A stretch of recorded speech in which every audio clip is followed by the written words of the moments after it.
Olá, meu nome é Eduardo, sou enfermeiro, sou especialista em enfermagem clínico-médica cirúrgica, sou também um especialista em planejamento e gestão em saúde. E esse vídeo aqui em questão trata de resumos, nas quais serão 10 vídeos relatando sobre todos os assuntos nas quais a gente passou no curso de cuidador de idoso. Aviso que esse vídeo não tem interesse em querer fins lucrativos e informa que esse vídeo não estará disponível na íntegra, somente por link como não listado, tá bom? Então, se caso vocês quiserem entrar nesse vídeo novamente, vocês têm que acessar pelo link, porque compartilhando o vídeo não consegue acessar esse vídeo. Esse vídeo é particularmente para esse curso. E vamos começar aqui com a nossa revisão das últimas aulas, desde o início até as próximas 10 aulas no máximo, tá bom? Bem, quando eu começo a falar sobre saúde, falo de políticas nacionais em saúde. O que eu devo compreender? O que é uma política? Uma política é praticamente algo na qual vai nortear a gente em relação ao que a gente deve seguir no ente mais federativo, ou seja, a patente mais alta, para a gente poder nortear pelo resto do país. Por exemplo, Política Nacional de Imunização. A gente tem um calendário nacional de imunização. Então a gente vai seguir em território nacional tudo aquilo que está escrito na lei para a gente poder entrar e poder fazer a nossa dinâmica clínica com os pacientes. Quando a gente fala de Política Nacional do Idoso, quer dizer que a gente vai se nortear todas as nossas noções morais, coisas éticas em cima daquela política. Então, por isso ela é importante para nós, ainda mais voltado para essa parte da geriatria. Porém, a gente tem que compreender que, por ser uma política específica, ela precisou de uma outra política para ter nascido. Então, a gente já começa com a questão do SUS. Porque foi do SUS que originou toda essa especificação.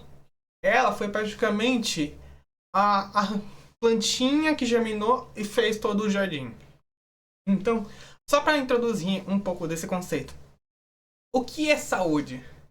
Saúde é um estado de bem-estar, não somente voltado à doença, mas aquilo que você se sente, tanto em questão de trabalho, psicologia, ambiental, esse bem-estar promocional. E, para introduzir um pouco mais esse conceito, anteriormente, quando a gente fala de décadas assim de 80, 70, a saúde não era um direito social. O que é um direito social? Todo mundo em si, como cidadão, tem direitos a gozar perante a lei. Porém, anteriormente, esse direito não nos garantia, era somente do trabalhador. E por conta disso, diante dessas necessidades de transformação do nosso país, acabou se virando o nosso querido SUS. A oitava Conferência Nacional de Saúde foi a conferência onde nasceu em si o corpo do SUS. Nasceu a teoria do SUS. Logo em seguida, de 86 para 88, tivemos nossa Constituição Federal, que foi a primeira Constituição Federal que instaurou o direito social de saúde como direito de todos e dever do Estado manter a população saudável. Foi daí que saiu o conceito ali de promoção de saúde no conjunto populacional, saindo lá do trabalhador, onde quem tinha direito era somente quem pagava e trabalhava em carteira. Agora todos, dentro do conceito, têm o direito de exercer o direito em ser cuidado, prevenido, promocional e terapêutico em saúde.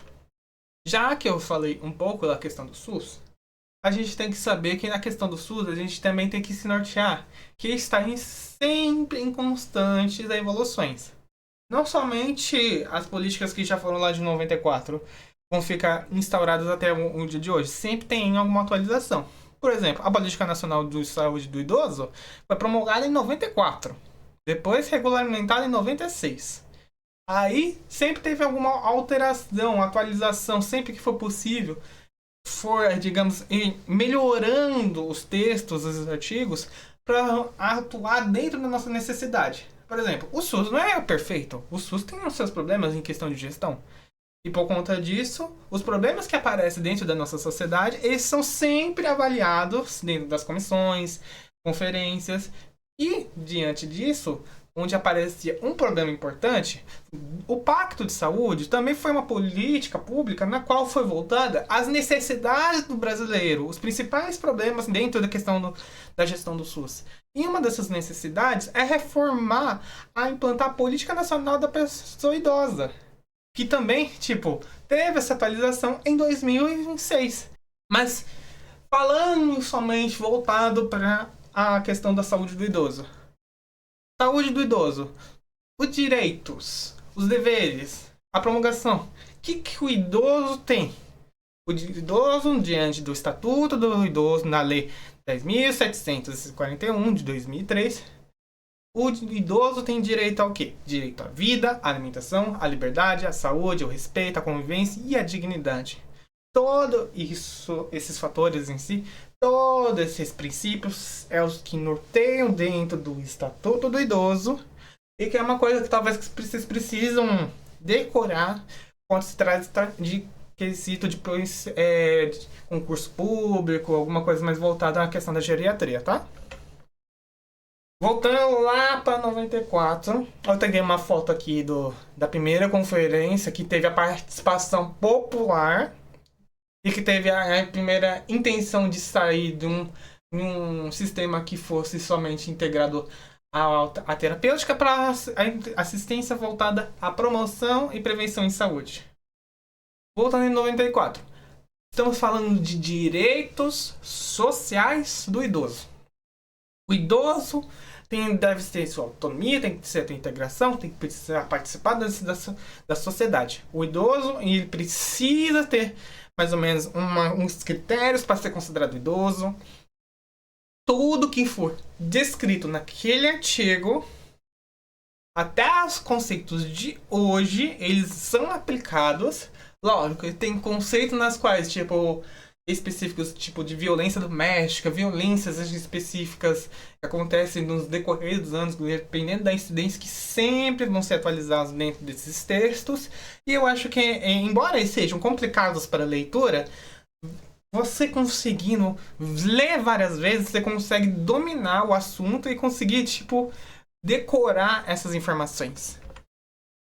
Aí, princípios. No artigo 3º, a família, a sociedade e o Estado têm o dever de assegurar ao idoso todos os direitos de cidadania, garantindo sua participação da comunidade, defendendo a sua dignidade, bem-estar e direito à vida. O artigo 2º, o processo de envelhecimento diz a respeito da sociedade em geral, devendo ser objeto de conhecimento e informação para todos. O idoso não deve sofrer discriminação de qualquer natureza. O idoso deve ser o principal agente e o destinatário das transformações a serem efetivadas através dessa política. As diferentes economias sociais, regionais e particularmente as contradições entre o meio rural e o meio urbano deverão ser observadas pelo menos pelos poderes públicos e pela sociedade em geral. Então, traduzindo isso, o idoso é o centro da nossa rede. A gente tem que focar tudo em cima dele. E não somente isso, também trabalhar com assuntos voltados a ele, tanto a educação, informação, porque aí podemos fazer um processo de reavaliação em cima disso e reavaliar nossas políticas, tanto no meio rural quanto no urbano. Lógico que tem perfis diferentes, mas nas quais a gente pode trabalhar em cima disso e podemos proporcionar melhores condições e qualidades de vida. E o desenvolvimento aqui na questão de diretrizes, eu não vou entrar muito em detalhe nessas diretrizes. Assim, se você está numa questão mais assim de concurso público ou coisas mais voltadas assim a processos seletivos que sejam voltados ao perfil da geriatria, na qual são cargos assim onipotentes em questão financeira para fins lucrativos, eu acho que talvez vocês possam dar uma observada e dar uma decorada em cima disso. Mas assim, na prática clínica não precisa ser revista várias vezes. Ou acho que você pode só dar uma pequena lida, mas só ter uma noção na qual o que as diretrizes estabelecem na questão de saúde do idoso. E também o índice de qualidade. Voltando àquela Pacto da Saúde que eu tinha mencionado, que mostrou a necessidade em questão de saúde de idoso, o que, que a gente deve se voltar dentro dessa problemática, por causa que lá no SUS, foi formulado o SUS, vamos fazer uma avaliação. Os principais índices de qualidade em saúde do idoso têm problemas. Vamos focar dentro desses problemas.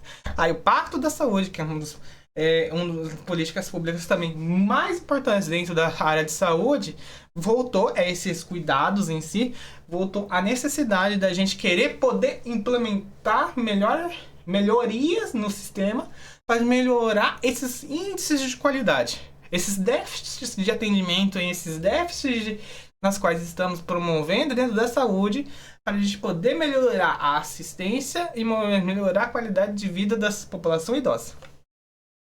E decreto de 6.214, que é a questão lá voltada lá para a Previdência.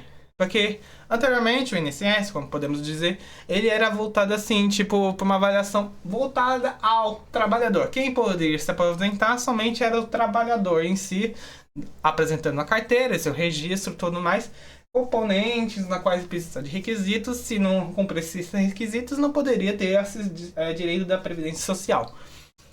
Quando o trabalhador ele se acidentava, ele precisava, tipo, apresentar essa documentação para ele poder ter direito ao benefício. Só que esse benefício descontava do serviço que ele tinha realizado na vida. Depois disso, lógico que teve todas as promulgações e, tipo, isso chegou a não querer descontar dentro do salário do trabalhador. Mas, assim, quando acontecia acidente de trabalho onde precisava ter o afastamento desse trabalhador, ou não conseguia se retornar para essa sociedade, por exemplo, situações nas quais internação compulsória. Muitas das famílias aproveitavam dessas fragilidades dentro do INSS para pegar avaliações médicas externas, fora os médicos dentro do INSS, tipo uma avaliação externa, com fins de poder internar o familiar para poder ter acesso à tutoria dos recursos, finanças em si, da pessoa fragilizada. Hoje em dia, depois de 2007, é somente o médico do INSS próprio, regularizado, que pode fazer essa promulgação. Não pode ser mais um médico externo para poder isso, por causa que muitas das pessoas tinham um pouco de malícia e por conta disso acabavam digamos, esvaziando os cofres públicos diante dessa soberania, né? E não posso deixar de destacar o fato das violências e maus tratos à pessoa idosa, porque, conforme eu tinha falado, sempre teve essas expansões, emendas constitucionais, essas atualizações que foram do dias, anos. A cada ano sempre tem alguma atualização em uma lei. Sempre deve ser dar uma observada se você tem interesse nisso. E das últimas atualizações foi a questão da violência. O que é uma violência? Existe mental, moral, física? Existem outras condições associadas, contribuintes da violência? Vocês, como cuidadores de idosos, vocês estarão mais integrados à vivência daquele do paciente. E vocês saberão ver esses fatores nas quais vocês ficaram atentos. Tipo, com lesões nas quais inexplicáveis, condições de saúde que não combatem, que batem com a histórias divergentes. São chavinhas nas quais a gente observa e já sabe que tem alguma coisa ali de diferente. Aí, diante dessas fragilidades, o que a gente faz? O que a gente percorre nessa situação? Qual órgão federativo a gente vai recorrer? O que a gente vai fazer diante de uma situação cuja a violência está ali e a família é o principal causador, o agente etiológico daquilo? A gente tem que sempre ficar atento a sinais assim, nas quais a gente não conhece daquela população. O idoso já é uma pessoa frágil. Dependendo da patologia, fragiliza mais, aumenta a vulnerabilidade daquele idoso. E a gente tem que ficar atento a esses fatores para poder ajudar a saúde do idoso. Isso também ajuda também a se proteger diante de fatores legislativos, jurídicos ou judiciários em si, de estar você associado a essa condição. É uma coisa nas quais a gente precisa se proteger. E é uma discussão. Como a gente fala, tipo, violência social, violência, fatores assim, violência. As principais violências que acontecem hoje em dia: abuso físico, abuso psicoemocional, a negligência, autonegligência. Autonegligência é por conta que, tipo, temos uma cultura onde eles falam que, isso é coisa de idoso, isso é porque ele tá com depressão, ou coisa assim do tipo. Mas não. Quando a gente fala de autonegligência, vem numa pessoa na qual ela já é hostilizada, onde ela não quer causar nenhum problema diante da família, porque ela acha que não tem necessidade. Por exemplo, situações onde o paciente e tudo mais, ele apresenta uma ferida importante, uma lesão importante, ele apresenta febre, apresenta alguma condição sistemática do sistema ali, que pode se agravar com o tempo, mas ele vai negligenciando, deixando para depois. E quando chega lá dentro do pronto-socorro, você vê que era uma situação que era autoprevenível quando estava lá na primeira fase e já agora na última fase não tem mais como prevenir. É uma questão na qual deve se destacar sobre esses problemas incidentes da sociedade. A violência contra a pessoa idosa, na primeira Assembleia Mundial de Envelhecimento da ONU, que foi em 2002, assim, destacamos essa necessidade do problema da violência. A cultura, a questão econômica, a política, tudo em si percorre o idoso. Independente de quais questões, a gente sempre deve ficar atento ao nosso público, ao cuidado que a gente vai gerar, a necessidade do que a gente vai cobrir, as condições nas quais a gente pode oferecer a saúde do idoso.